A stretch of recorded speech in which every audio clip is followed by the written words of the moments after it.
What happens when the life you built on love and trust crumbles under the weight of a single reckless decision? My name is Claire, and 3 years ago, I thought I had it all: a thriving career, a loving husband, and a future bright with promise.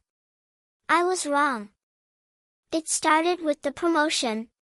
After years of grinding as a junior analyst, I finally landed the role of senior financial manager at a top-tier investment firm. The day I got the news, I came home buzzing with excitement, my heels clicking on the hardwood floor of our cozy Chicago apartment. Ethan, my husband of 8 years, was waiting with a bottle of champagne. His warm smile and proud eyes made me feel like we were unstoppable. To Claire, the woman who makes everything possible, he toasted, clinking his glass against mine. We laughed, planned a vacation, and dreamed of the house we'd buy one day. That night, I fell asleep believing we were a team, stronger than ever. But the next morning, Ethan dropped a bomb. Over coffee, he leaned back in his chair, his usual easygoing demeanor replaced by a restless energy. "Claire, I've been thinking," he said, his voice hesitant but firm. "I want to quit my job. I've been miserable at the office, pushing papers for people who don't care. I want to play poker professionally. I'm good at it, you know that. I could make real money." His words hit me like a cold wave. Poker?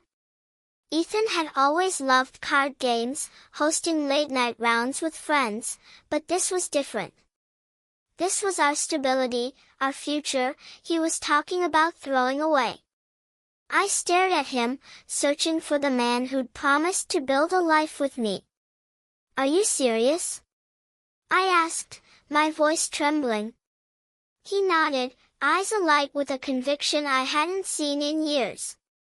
Against every instinct, I didn't fight him. I loved him. I trusted him. So I said, "Okay. But promise me you'll be smart about it." For a while, it seemed like he was. Ethan started small, playing local tournaments, coming home with modest winnings. He was disciplined, setting aside a budget, treating it like a job. I threw myself into my new role at work, managing portfolios, leading teams, and pulling late nights to prove I deserved the promotion.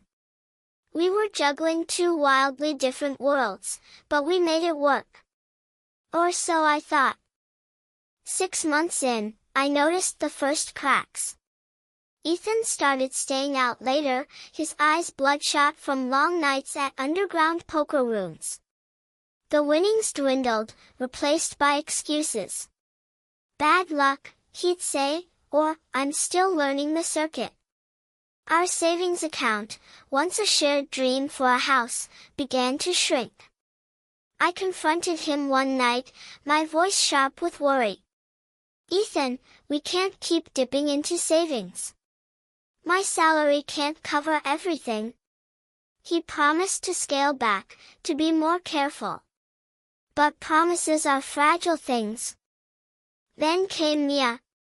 I met her by chance at a coffee shop near my office, a vibrant woman with a quick laugh and a knack for cutting through my stress. She was a freelance graphic designer, always carrying a sketchbook, her fingers smudged with charcoal. We became friends, meeting for lunch or drinks when work felt suffocating. Miya was a breath of fresh air, someone who listened without judgment. One day, over lattes, she asked about Ethan. I hesitated, then spilled everything: his poker obsession, the draining bank account, my growing fear that I was losing him. Mia's eyes softened, but she didn't sugarcoat it.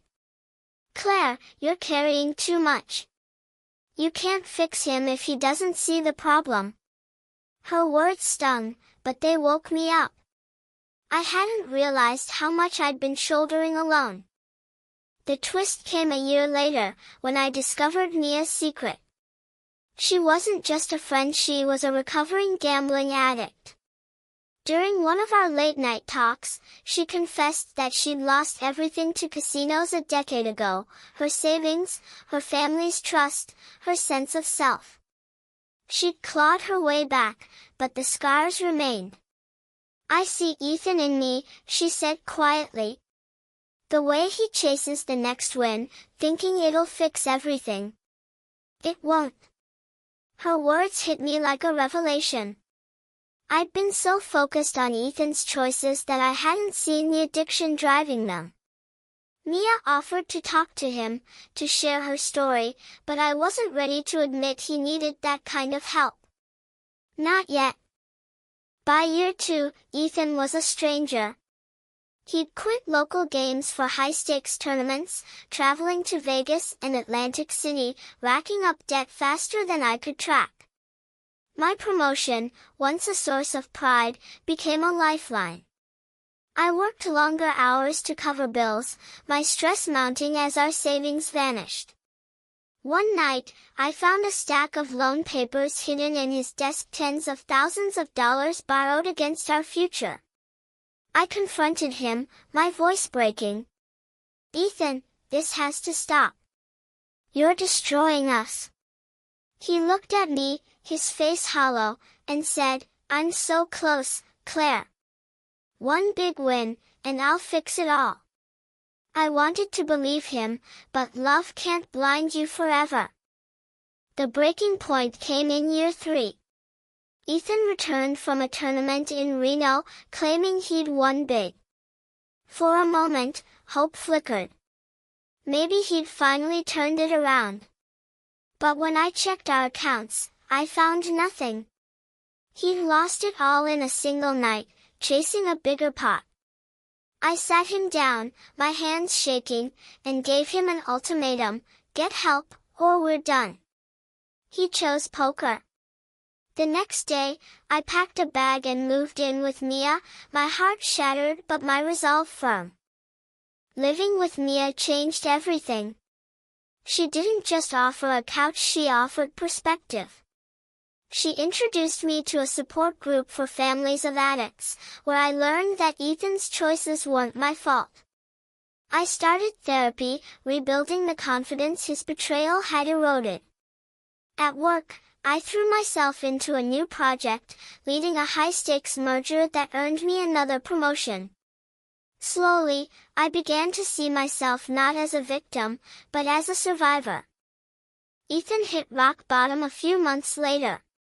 He called me, his voice raw, admitting he'd lost everything: our savings, his pride, even his passion for the game. He was in a treatment program, trying to rebuild. I listened, but I didn't rush back. Love doesn't mean erasing consequences. Instead, I sent him Mia's number.